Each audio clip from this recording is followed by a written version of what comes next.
Good afternoon. I'm Mark Masechko from the Miami University Alumni Association, and I'm excited to host today's webinar, The Money System, 5 Powerful Steps to Reach Your Dreams by Doing Money Differently, sponsored by the Alumni Association's newest partner, Kemba Credit Union.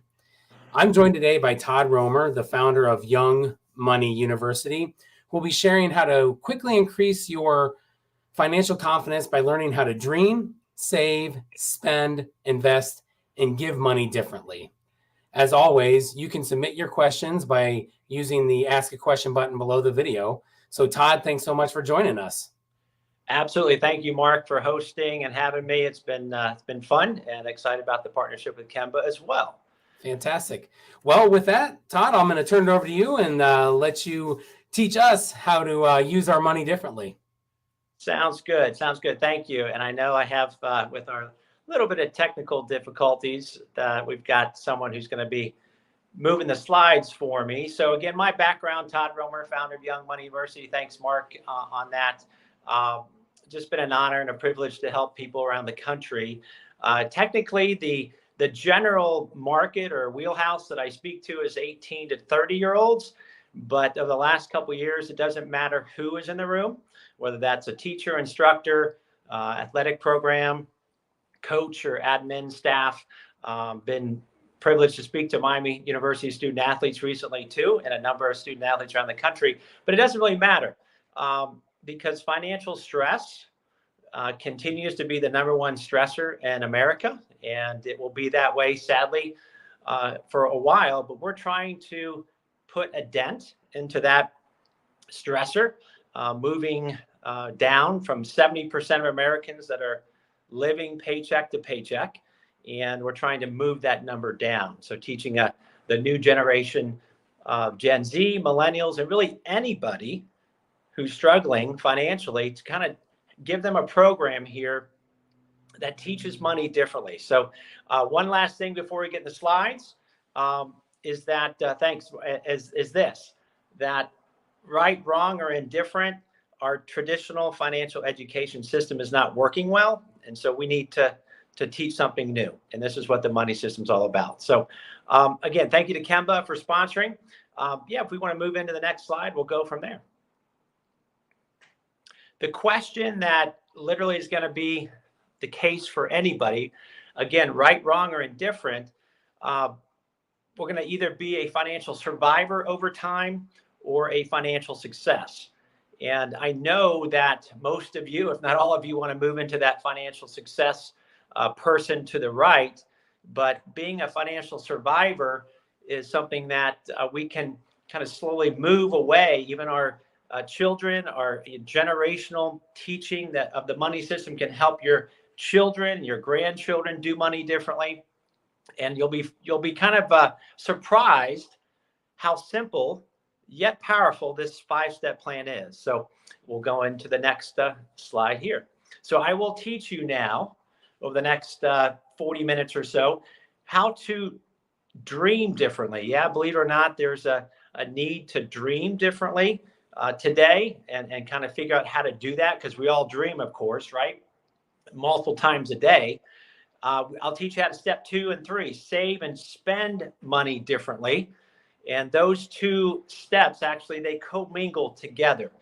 I'll teach you kind of how to do your monthly financial life differently. It's not steps 2 and 3. I'm not going to teach you how to create wealth. That's for step 4.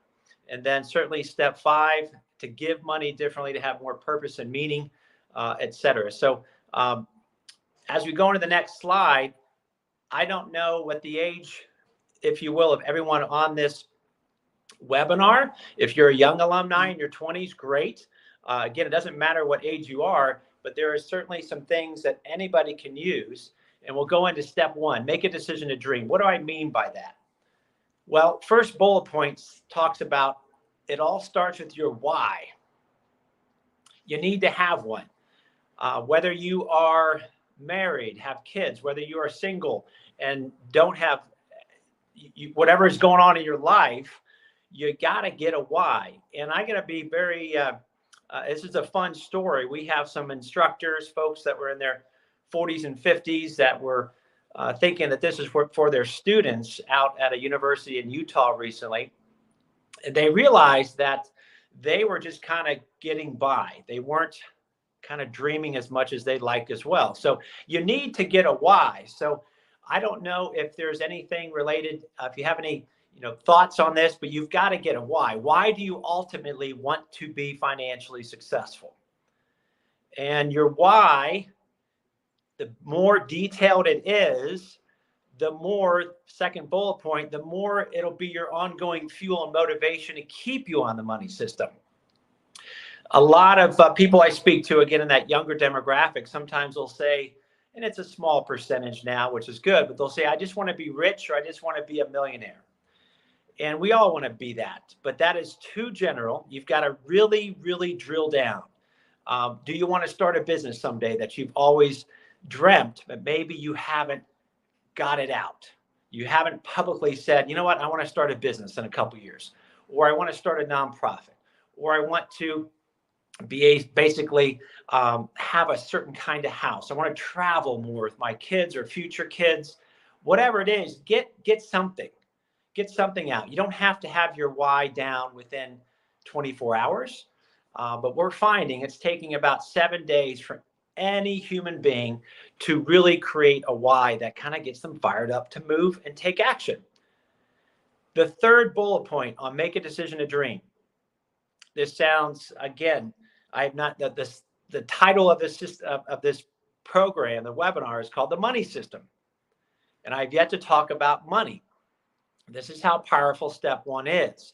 There's a fear out there that's a human fear that we've got to just call it out. And there's also a lie that we believe about ourselves from time to time that can get in the way of our dreaming and taking action financially. And the one fear is the fear of failure. We all have it. It comes in and comes out. It comes and goes.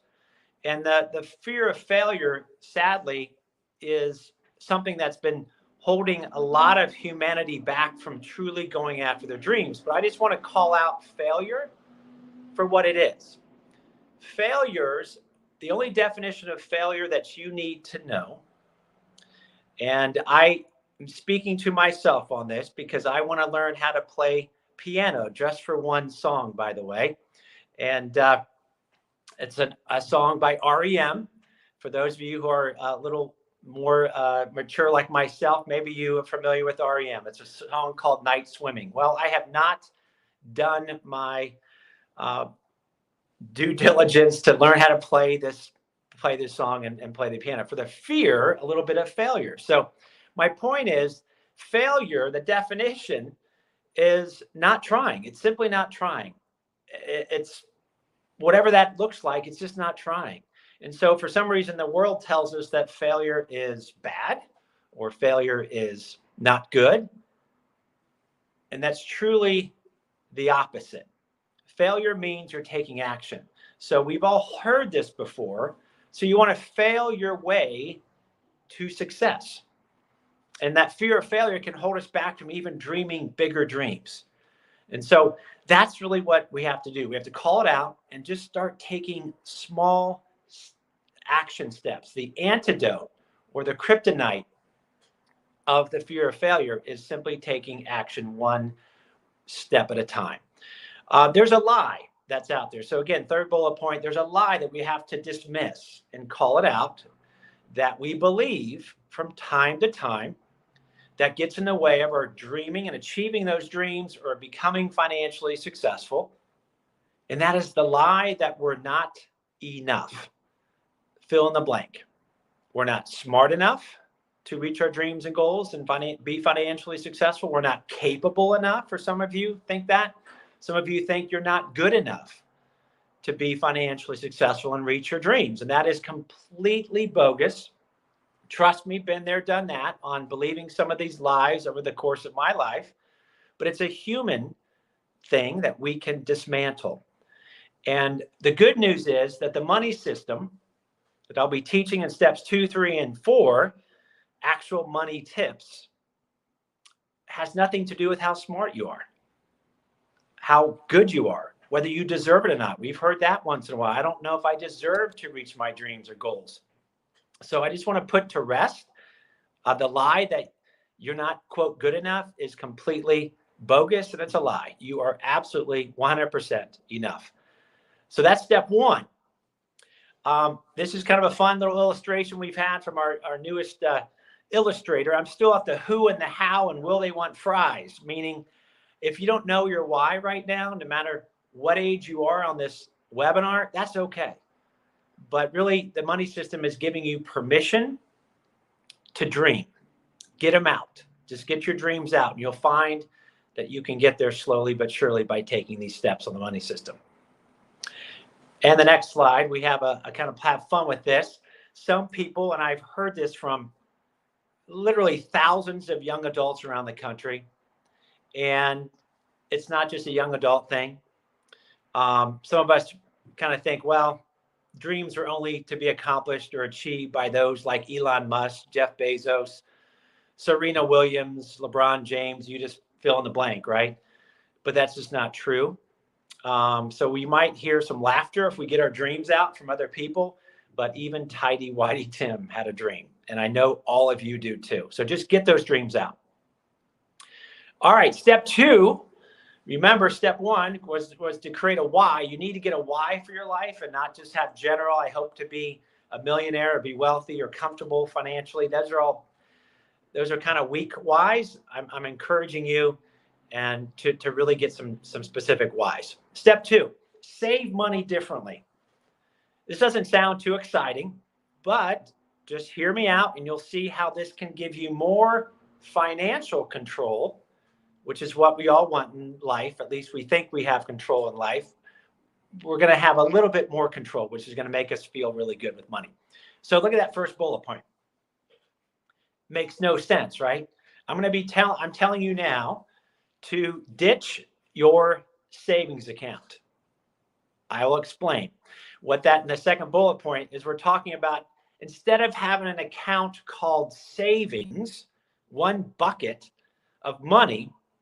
And when I speak on college campuses, student athletes, it doesn't matter who I speak to, they absolutely 100% agree that when they have an account called savings, it vies for their attention on a regular basis. Whether you have $1,000, $5,000, $10,000 in that account, you have ideas for where it's going to go. You have ideas for what it's going to be purchased for, right? A new car, maybe some travel, whatever it might be. When you put your money into an account called savings, it causes a little bit of stress slowly but surely. So what we talk about in the money systems, bullet point number 2, is to get out of the mentality. Again, we're trying to not follow the herd of 70% of Americans living paycheck to paycheck, which, by the way, I have zero judgment of anybody living paycheck to paycheck on this call. Not at all. Been there, done that. And but we want to teach you how to do your monthly financial life differently. Second bullet point, create multiple named savings accounts. I call them digital envelopes of cash because our phone is literally our credit union branch, whether that's Kemba or not, your bank branch. Our phone is our branch, right? We can see money in it pretty quickly, where it's going. So just create these named savings accounts and start, as a third bullet point says, move money automatically from your checking account to these named savings accounts that line up with your life each and every month automatically by choosing the 15th or 25th of each month. And here are some examples on the next slide of what these named accounts can look like. These are just examples, but if you value clothes and shoes, then create a clothes and shoes savings account. For any gentlemen or women on this call, create an account called clothes and shoes, and you're putting, say, $50, $75, whatever you can afford. You'll know this in step 3, automatically into this account called clothes and shoes. For some ladies around the country that I've spoken to, they said, hey, I'm going to do a clothes savings account, and then I'm going to do a shoes savings account. Well, you can do that too. Just put these nicknames to your savings accounts. There's a travel savings account and the examples there. This is a massive part of people's why. Step one that we're finding around the country to literally travel more on a regular basis because you value travel. Then create a savings account called travel, putting X amount of dollars in this account each and every month. These are other examples named. New car savings account, technology. If you happen to be a tech person, the new gadget person, then do this for what lines up for what you value, not just an account called savings. Let me speak to the one savings account below clothes and shoes. It's called car repair. Doesn't sound too exciting, get it. But let me show you what, again, the majority of Americans are not doing. And then they get that very painful phone call from the mechanic when they have a car repair. So instead of having that, and I get this, we see this and hear about these stories every single time on the speaking tour around the country of the painful phone call when they get from the mechanic and they have to take money out of their account called savings, or worse, have to use a credit card and go into debt to pay for that repair. Why not create an account called car repair? And you're putting 50, 70, 80 bucks a month into that account to take advantage of the inevitable that will happen to your car down the road. 12, 24 months from now, something will happen to your car. But when you're saving money through the money system automatically into this named account called car repair, then when that call comes from the mechanic, you simply swipe money out of your savings account called car repair back into your checking account, and boom, you pay basically for cash using your debit card when you pick your car up from the mechanic. How fun would that be? You're paying literal in cash for your repair because you knew it was going to happen anyway. So you set yourself up for that. So there's all kinds of accounts that you can create for your life. Name savings accounts that line up with your life. That's literally how you do the money system for your monthly financial life. Fund money, home maintenance. We all know how homes don't work well either. Air conditioning units, a new refrigerator, new windows, whatever it is. If that's something you don't want to have a massive stressor down the road, just start preparing for it by creating a named account like that. So I don't know if there's Mark, there's any chat going on, any questions. I'm happy to answer any questions on step 1 or 2. And if there's not, I will also. Nope. We don't have any, no questions at this point yet, but that's a good reminder. Those of you who are watching, please submit using the Ask a Question link, which is below your video. Fantastic. And I neglected to say out of the gate, I have 2 sisters that are Miami alumni. They may or may not be on, and also a brother-in-law. And I've had many friends. I'm a Dayton Flyer graduate, but I visited Miami so many times during school, and I still do today. It's a wonderful place.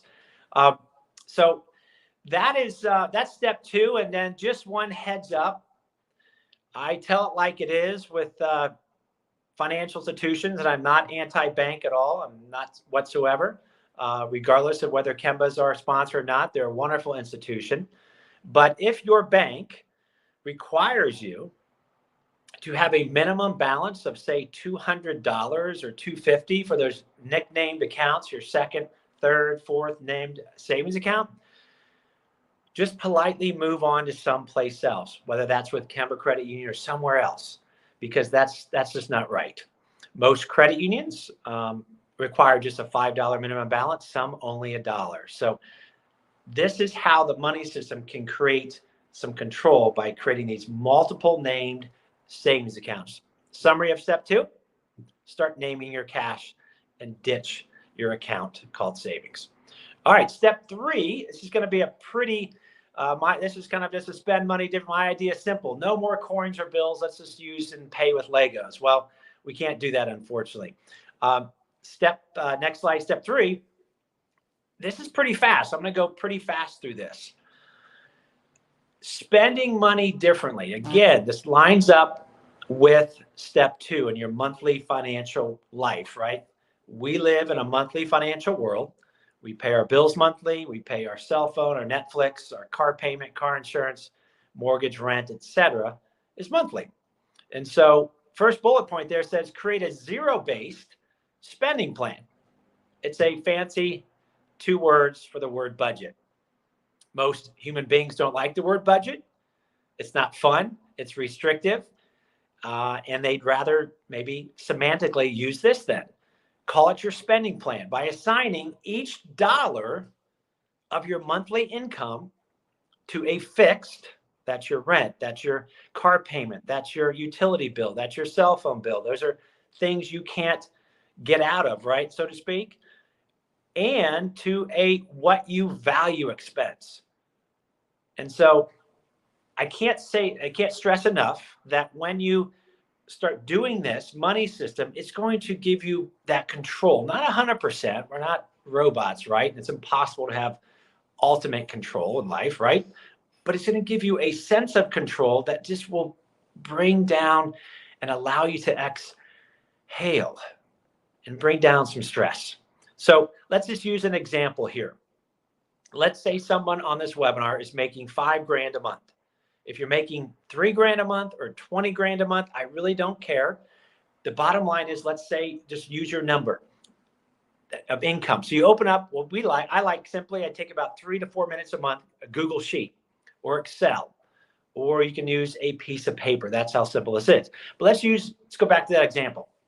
$5,000 a month of income. All you do, because the next month coming up is November, right? So before November 1st hits, open up that Google Sheet or Excel and just write in, this is my income, $5,000. And then you're going to tell each dollar of that $5,000 where it's going to go, where it's going to be, quote, spent before the month of November starts. So you've got, say, a rent payment or mortgage payment of X. You've got utilities, you've got cell phone bill, you've got car payment, car insurance if you do. Everyone's got car insurance, right? Whatever your fixed expenses are that you can't get out of, put all those down first. Then you move into your, quote, variable or what you value expenses. And those are going to include, your Netflix, Disney Plus, right? Hulu, clothes and shoes savings account, because you value perhaps clothes and shoes, and create that savings account, $60, $70 a month, and put that as an expense now. Travel savings account becomes a monthly expense.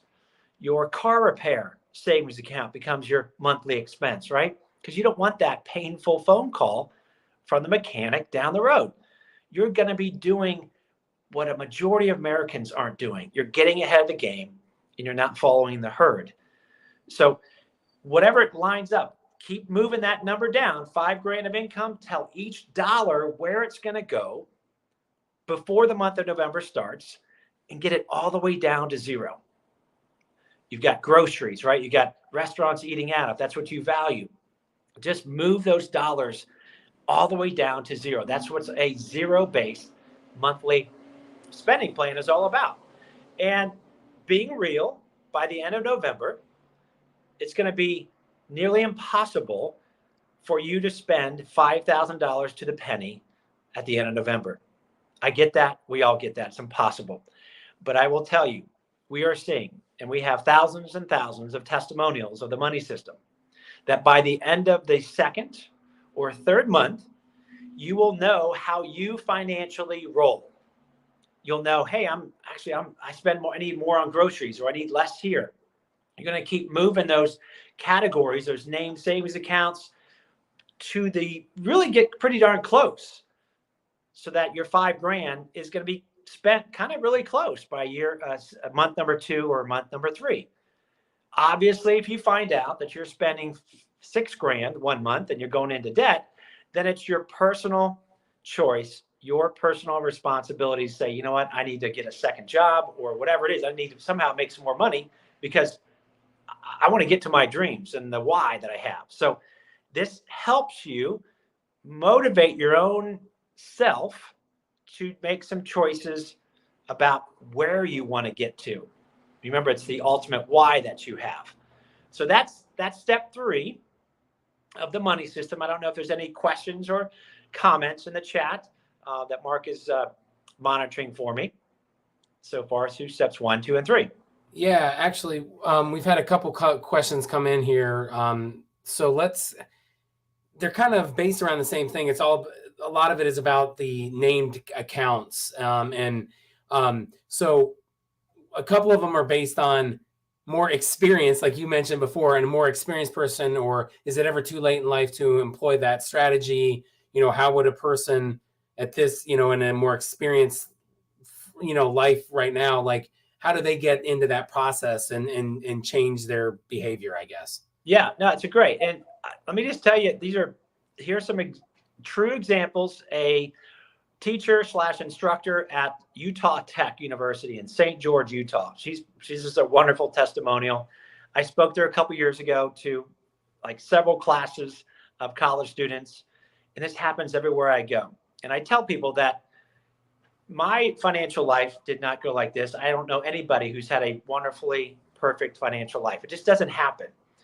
But it's about today, right? It's doing it differently today, no matter what. So this, back to Utah Tech, this instructor, I'm just guessing she was in her 50s, and she said, this is really cool. I'm going to start doing this. Well, I didn't really pay much attention. I return a year later to speak to more of her classes, and she said, Todd, I created a savings account called Home Maintenance because I just had a $6,500 new air conditioning bill that came out of the blue. In Southern Utah, they need it, right? So she said, I had about 75, almost 80% into my home repair savings account. And if it wasn't for the money system, I would have been on a credit card, or would have taken my savings I had for a travel big trip I wanted to take. And so, no, it doesn't matter how old you are. You could create a savings account. If somebody has new grandchildren maybe on this call, create a grandchildren savings account or whatever it might be. Just line it up for what you value now. If you're in your 40s, 50s, 60s, we change a little bit, right? As we get older, what we value more of. I have a golf savings account. True. I depleted it recently because I'm going on a golf trip with some buddies. One is a Miami grad in Charleston, South Carolina, because I value golf. And so just start naming your cash to what you value today. So I hope that helps. Gotcha. Yeah. One other one real quick before we get back is, how do you determine what percentage of your paycheck you put into each of these little different savings accounts? That's a question from Ilya. Yeah. Thanks, Ilya, for the question. I'm a little unorthodox in this response because it's to me, step one is the magic to the money system, meaning, so I'm answering your question, I'm going to get there, but the magic is in step one, creating a why. You've got to get motivated, get your dreams out, because, right, sadly, many of us around the country are keeping our dreams down low for the fear of not getting them. So again, remember that step one, get your dreams out. As far as percentage of your income, that's a little kind of old school way to think about it. And I'm not disparaging your comment. Your question's awesome, but I just want to teach you a different way to look at it. So remember steps one, get your dreams out, then you get your name savings account. So just start plugging in some numbers instead of percentages. Just start putting in $50 just as you go through your step three. Like, okay, I'm going to put $50 into my clothes and shoes, or I'm just going to put in $50 for travel, whatever it is. Just start putting a number into your Google Sheet or Excel of things that you value and things that you need, like a new car or car repair. Do that first instead of percentage wise, which is, again, kind of old school kind of thinking. Then see how your money plays out with your income and go, oh, nope, I can't do 50 in my new car. I can only do 20, or I actually can't do anything yet. When you start looking at how much you have in these accounts and they're not maybe hitting perfectly, remember, I want to say it again, and I'm speaking to myself, it's all about your why. So if you find yourself $200, like, gosh, I wish I could do $200 into my clothes or travel or education or new car, then I just want to encourage you to maybe look at some possible other income sources, because your income is going to be key. And it's okay if you only have one or two named accounts now. When you do the money system, it'll start motivating you. Again, 60 to 90 days, you're going to start seeing things come together. And I just have to tell you stories. We have young people or anybody, any age saying, you know what, especially with step 4 coming up of how money is compounding through investing, they're taking action on how to put more money in and say, you know what, yeah, I can do $100 a month on clothes and shoes now, etc. So I'm that's not a big fan of percentages because I'm all about your personal why and your personal savings accounts that line up with your life, and then what it's going to take to fill those so that you feel really good about your life. So a little bit long-winded, but I hope that helps. We kind of move away from old style teaching. Yeah, absolutely. And one last one before we move to the next step, because it kind of deals with this again. Mary wants to know, do you open multiple accounts with the same bank for these, or can you do from different places? I don't, is it should all be one spot? Yeah. So I'm a big fan. Again, I'm a big fan of credit unions, whether it's with our sponsor Kemba or not. It's just super simple. They call them sub accounts or share accounts, and you only need $1 or $5 minimum to have these named accounts. Some banks can maybe have a lower minimum, so just check with your bank or a credit union. And I'm a big fan of keeping them in the same bank or credit union just because it's easy to move around. If for some reason you want to have multiple banks to have multiple savings accounts, that's fine. It just, remember, we want to clear the clutter out of our head. We want to have less clutter, a little bit more organization, and that's going to feel good. So I'm a big fan of keeping them in the same financial institution.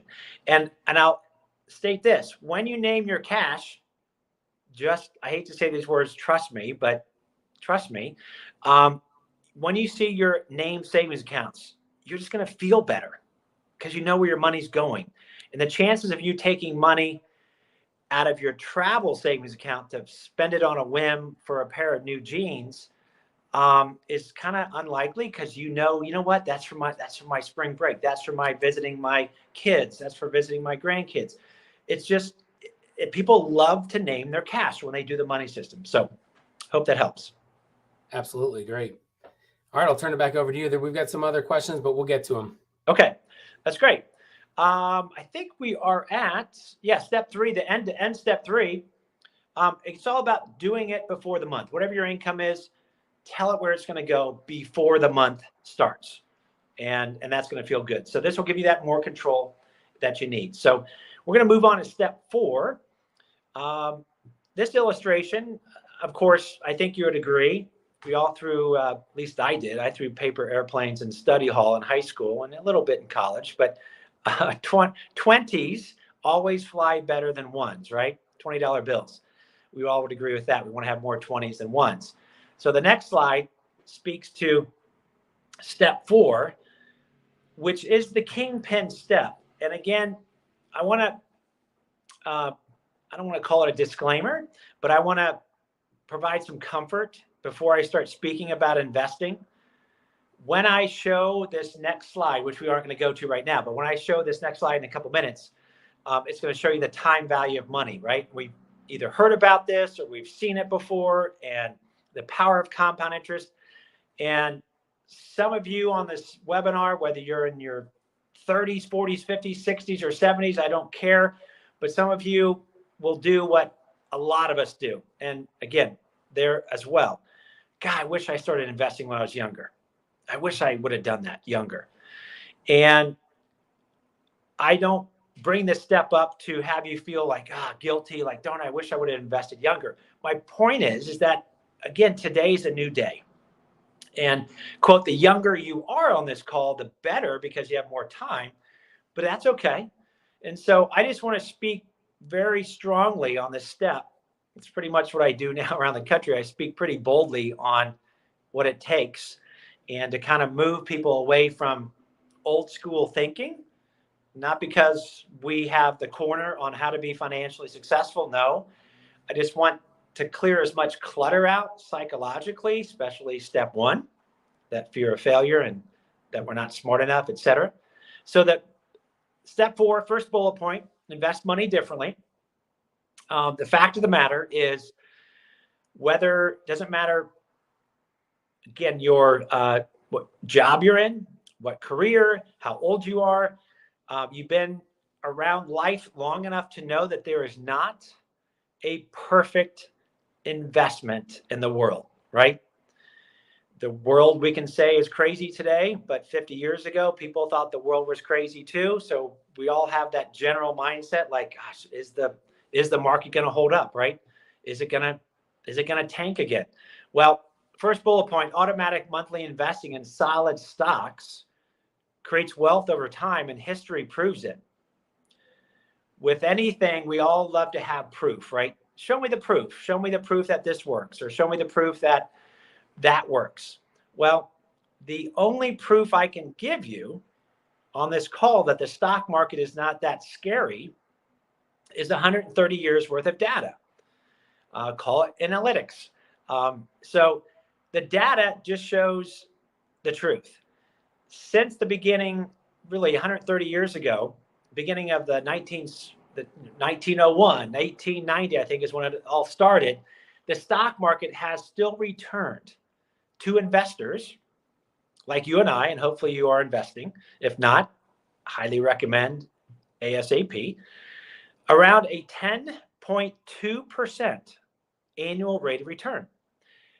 To give you some context and background, that's through all the world wars we've had in this country, right? Great Depression in the 20s, the Great Recession in 2005, 6, 7, real estate booms, real estate busts, stock market booms and stock market crashes, geopolitical events, people in the White House that we like or don't like, it doesn't really matter, policies, et cetera, that we like or don't like from all left or right, doesn't matter. The still fact of the matter is 10.2% on average.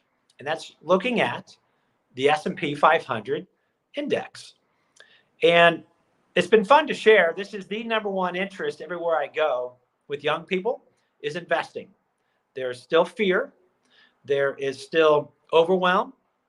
They're still intimidated by investing. The younger you are, you might feel that, and that's natural and normal. But we speak on monthly investing to start putting your toe in the water, not to choose individual stocks. That's a tough game, right? But to put it into an ETF or a mutual fund and have the money manager, the smart person, him or her, manage my money, invest it for you into a fund of 100 plus different stocks in multiple industries. So the bottom line, monthly automatic investing creates diversification and what's called dollar cost averaging, if you will. So when the stock market is down, we all get scared sometimes, but who cares? The younger you are, you don't really care. Stocks are on what? Sale. So when you monthly invest, dollar cost average, some months you're going to get in low when stocks are low, some months high, some months whatever. Who cares? You're just going off of the history of the market. And as you may or may not know, there's two ways you make money in stocks. Share price appreciation. Procter & Gamble, Microsoft, you want their prices to go up, right? Buy low, sell high. And then the second one, which is actually not discussed much anywhere in the traditional financial education world, which I'm not a fan of, is dividends. So just using Microsoft as an example. If Microsoft stock never did anything, it just flatlined for the year, which we know that doesn't happen, but let's just say it did. Didn't move an inch. You're still going to get almost a 3% annual dividend just from owning Microsoft stock. And if you compare that to your interest rate in your savings account today, not too shabby, right? The last 35 years, the U.S. stock market has returned closer to 12% per year. Reinvesting those dividends doesn't sound exciting, but money will multiply. So back to the slide, the second bullet point, thanks, Mark. Investing in stocks has never been easier and requires very little money to start. And whether all of you are investing right now through your 401k or Roth IRA, that's great. Keep doing that. If you're not investing, if you're not investing for that will put you at ease, just know that the mutual fund managers and the ETFs that are out there are absolutely 100% just following a simple strategy. They're the ones who fly around the world looking for the companies, talking to the CFOs, CEOs. Hey, how's business? How's product development? How's this? And they'll take some companies off of the fund, out of the fund, if they feel like growth is not really what we thought it was. So just know that it's never been easier and requires very little money to start. Even if you're someone on this call that hasn't invested or maybe only investing in your 401k, just remember to maximize that 401k by talking to your HR person and saying, hey, I want to maximize my investment every other week. And remember, it's pre-tax through your 401k at work, which means you get to keep a little bit more pre-tax income that they're going to put in your 401k. For those who are not investing on this call, maybe you're in your 20s, I'm guessing, it doesn't matter what age. Just remember, this myth is no longer the case. And I ask people on the speaking tour all across the country this: investing is only for the, and they respond with, every time they say, the rich. And thank God the last 15 years, all you need is a penny to start investing into the stock market through platforms like Acorns. I'm a big fan of Acorns, where you can get your toe in the water. They have a roundup feature. That means when you attach your bank information to the app, they'll, based on your age, will put you in an investment portfolio, one of 5, from conservative to aggressive.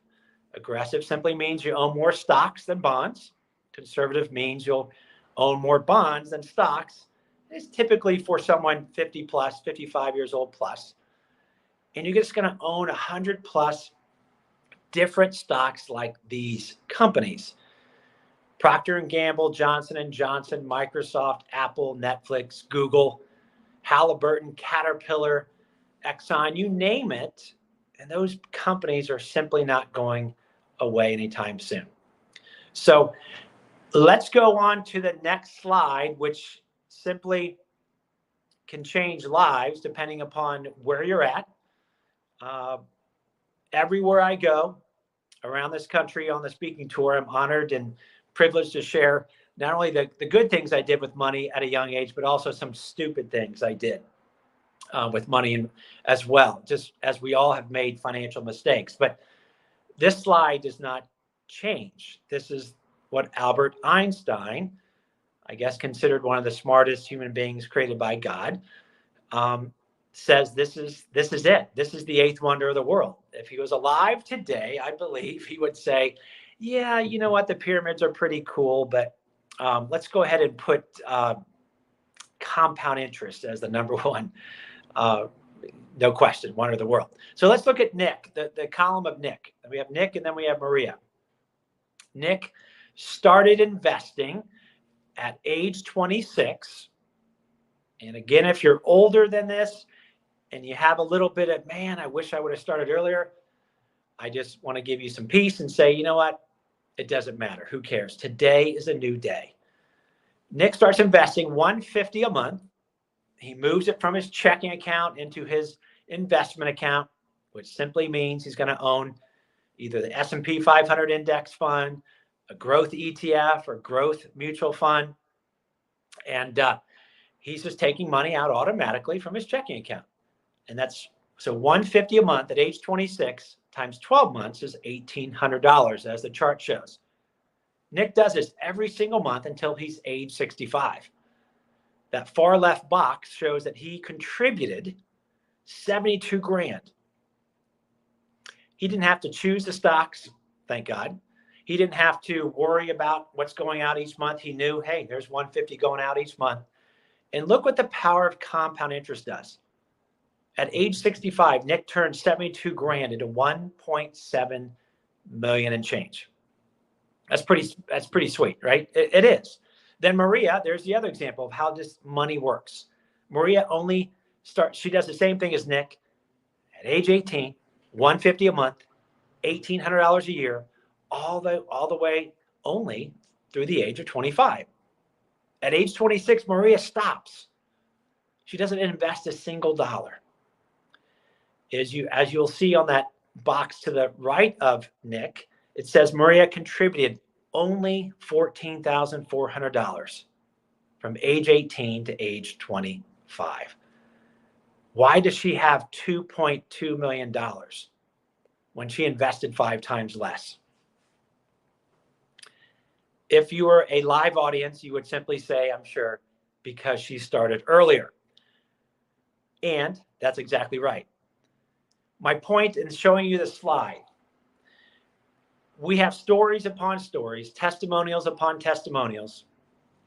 Whether, again, no matter what age you are, if you have children that are 18 to 25 or grandchildren starting to be of age, if you will, 15, 16, if you want to break the poverty cycle in America, and I'm going to say a pretty strong statement, if America wants to start changing how we teach money, whether it's the money system or not, I don't have a corner on the market of financial education, but I want to say something pretty powerful.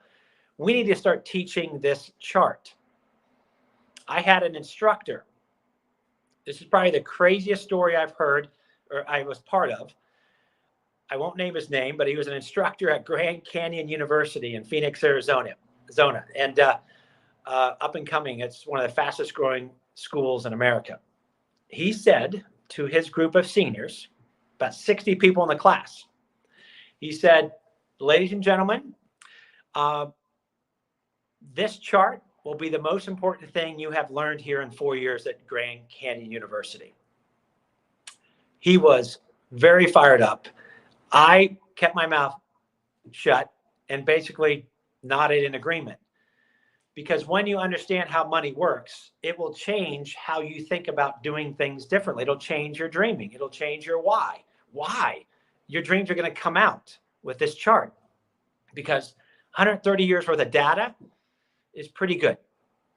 So that's a lot on investing. And again, no matter what age you are, just open up the account and throwing out a little bit of acorns, or whether it's with Kemba. Kemba has can help you with their financial advisors get started too. Anybody can. But it's just about getting started and let time do the heavy lifting. So I'll stop here with some questions or comments and thoughts to help you move in this area as well. Yeah. So Jeffrey just asked, how do you advise those who have very limited resources to invest, whether it's invest or create these accounts? You sort of touched on it a little bit before with the invest or the accounts, but how do you kind of help people that have these limited resources? Yeah. And so while I don't know everyone's individual situation, I'll use a little bit of Dave Ramsey here, who I really like, and I've had the privilege to speak alongside her daughter a few years ago, Rachel Cruz. I love a lot of things that he says. Again, I don't know your personal situation, and when you say limited resources, I would then have you go through your expenses. If those subscriptions are starting to add up, right? And if this is you, great. If not, but I've had to go through in the past, like, whoa, I didn't know I'm spending, $15 a month on Spotify. I've got Netflix. I've got Hulu or whatever. All those monthly $15 or $18 can add up. And potentially you might be looking at whatever you pay for your cable bill. You might go, I still use Spectrum or whatever, Comcast. Just look at other ways to save on those expenses that you think might be fixed that may not be. So maybe you can figure out how to reduce those by maybe going with YouTube TV or Hulu, whatever it might be, Roku. And you'll see a $40, $50 monthly savings maybe. And then you can start either saving money with those named accounts with that money you saved, or you can begin investing it and get on that compound interest train. And then again, I just don't know everyone's personal situation, but I've had many phone calls of coaching with people, young people call it, doesn't really matter what age. And I always go back to that why. And again, I speak to myself. I'm actually doing more dreaming at my age than probably any other time. What is the why? What's it going to take? We live in a heck of a country, even though we see things every day that maybe we aren't pleased with, but that's humanity and time. But if if you get your dreams out, you might figure out, God, what can I do to make $200 on the side? I have stories of people making money on the side just to start investing $100 a month. And again, I don't know everyone's personal situation, but whatever it may take you to motivate yourself to go, okay, I'm going to change some expenses here, and I'm going to 100% see if I can at least start with $50 a month investing, whatever it might be. So I hope that helps, but that's the reality of some people I've been talking to and what they're doing. Yeah, absolutely. I think also some have asked, like, what is it more important to do, the named checking accounts or the investing? If you have limited resources, is it better to do one or the other? Or is it continue to try to do both? I love the question. And here's the I get this once in a while. So this is where I differ with Dave Ramsey. And again, I love the guy. He's awesome. And it's all good. I get the question sometimes, hey, I have some student loan debt. Should I pay off the debt before I invest? Or should I do this? Or, all that kind of same thing. But my thing is this: if you have not opened up an investment account and it's your first time, when you become an investor, it's what happened with me when I was in high school, and it happens with anybody I talk to. Something clicks in your brain. Something happens. You start to feel, quote, wealthy. I'm an investor now. I own stock like the wealthy. It's just a psychological shift, mind shift. I own Google. I own Microsoft. Yeah, you do. You own part of that company. I own Tesla. It just feels like you're, quote, wealthy or rich, however you want to call it. I'm not a big fan of that word rich, but you know what I'm talking about? That's what happens. It does. It's a mind shift. Like, all right, I'm investing now. And it feels good. And I kind of kid with college students. I said, just watch how you walk around campus going, I'm an investor now. And from there, so I'm saying is, even if $10 a month, just open up an investment account, even if it's super tight, because it'll just start making a shift in your mind about, okay, what do I got left? Okay, I'm going to pay down that student loan debt actually even faster because I want to get on that time value of money machine, the compound interest train. So I'm a big fan of open up an investment account, even if you have a little bit of debt. Yeah, believe it or not, because you'll accelerate your debt payoff faster because you're seeing what can happen with your time value of money. So a little unorthodox in that, but I see it all around the country and people say, yep, I felt different by opening up my investment account. Awesome. Great. Well, I know you have a couple more slides to go, so I'll turn it back to that so you can finish up. Yeah. And we're almost done because this is super fast. Step 5. Again, everything goes back to the why. It's the motivation. Remember, if your why is, I just want to be wealthy, or I just want to be rich, I just want to be a millionaire, I tell it like it is. I had those thoughts in my early 20s. I didn't know what my why was. I didn't know that even word existed. I just want to be rich and wealthy. And it's just a very weak why. And I had to move that mindset. It took me a while to get into, why am I even wanting stocks to go up, right? Why do I even want to create income for the business that I start? Why am I doing this, right? So it's about giving money to impact lives. And I have to share in my book, my daughter, I have 4 kids. My daughter is the youngest. She's 18. She's a freshman at University of Tampa now. But many years ago, she would say, wow, Dad, you have to share some of your stupid money mistakes you make. She didn't say stupid. You have to share your money mistakes that you made in your 20s. And I'm like, yeah, yeah. She's like, wow, that has to be kind of hard. I'm like, well, yep, it is, but it was. And it's part of the story. But include your first bullet point, include others in your why to have more life purpose and meaning. I think we all can agree that the most fun from life comes from when we've helped other people. Impact financially, whether that's time, whether it is financial or not, when we've been able to be in a position or an honor to help somebody in need, you can't describe the feeling. It actually brings joy as opposed to happiness.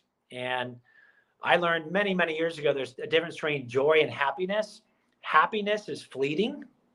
It comes and goes.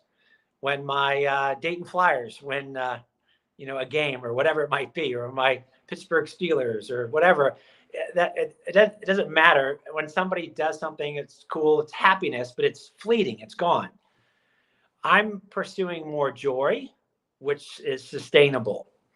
And there's no question from personal experience, and this is where I do not want to shed light on things that I've been able to be blessed to be able to help people, just like many people on this webinar have as well, is that that's just where there's more joy and it's more fun. It's sustainable. So I hope that your why, this bullet point's all about, especially with the money I've showed in the last slide, that you think about including how can I impact other people with my life. That's going to be hopefully part of your why. You know, it's awesome to have a sweet house, a sweet car, travel. All of that should be part of your why. Seeing, you know, affecting grandchildren, whatever it is, whatever age you are, all that's fantastic, and keep that in your why. But I just also want to share that it's really fun to help other people, and hope that's part of your why. And frankly, we are remembered more by what we did in our life than what we have. And so that's been a big part of the money system, is to kind of have a holistic, purposeful, meaningful life when we start doing money differently. And that's our Kemba.com website. We're super thankful and grateful to have Kemba Credit Union as our sponsor. They are doing things pretty cool. They're doing things pretty right. And they're also 100% being behind the money system and helping their members do the money system, their employees, and anybody in the community helps kind of doing their money differently through the money system as well. Fantastic. Well, I think you've done a great job today, Todd. You've covered a lot of the questions that have come in. In fact, I didn't get to ask them all because you had already answered a number of them. So that was great. So we don't have any other questions up here, though. I will say this. There's one here, last one. It's from Greg Redman. He wants to know what your favorite Mountain West football team is. I'm not sure where that comes in, but the sneaky San Diego State Aztecs. Yeah. Gotcha. Good to know. I might know that guy. I figured as much. That's why I figured I'd ask. So, but yeah, so you did a great job answering questions. I think this is a great advice. And, you know, I guess we'll kind of wrap it up here. If you have any final thoughts or anything like that you'd like to share. I see the Red Hawks are doing well on their football. They're moving forward. That's cool. And, you know, it's just fun. Nobody does money perfectly. Nobody does it. They don't. The money system is not the end all be all. It's just the hope to have you change thinking on why are we even wanting, again, our investments to grow? Why are we wanting money in the first place, right? So I just kind of am always amazed when I speak around the country and I hear teachers, athletic coaches, whatever. I'm going to be honored to speak at University of Alabama student athletes in a couple of weeks. I'm hoping Bryce Young will show up to one of those. And all I want is just a case of Dr. Pepper, actually. I was still amazed that I see a college student in commercials, right, with his NIL money. But my point is this. It has been pretty fun to hear young people, instructors, when I ask them, what is your why? And when they get that permission to dream by that fear of failure being gone or being aware of it and then sending it out, and then they're kind of exhaling when I say, hey, that why, or that lie rather, that I believe that I'm not good enough, smart enough, capable enough, how do you know? How do you get in my head? And I said, because I'm like you. I believe some of those stuff over time too. So once you push that lie out that you are capable enough and you just get on a plan and get on a system with money, you'll get to where you want to go. And you can pass this on to your kids and your grandkids. Awesome. Well, Todd, thank you so much for your time today. And thank you to all of you out there who have tuned in and submitted your questions. I also want to give a special thanks again to Kemba Credit Union for sponsoring this webinar today and for being one of the Miami University Alumni Association's partners. We appreciate that partnership. So we invite you, those of you who are watching, to check out our upcoming webinars by visiting alumlc.org/ alum.lc.org/Miami OH. Again, that's alumlc.org/Miami OH. Thank you again, Todd. I appreciate it. Appreciate your time today. And for the rest of you, hope you all have a great day. And as always, love and honor. Thanks, Mark.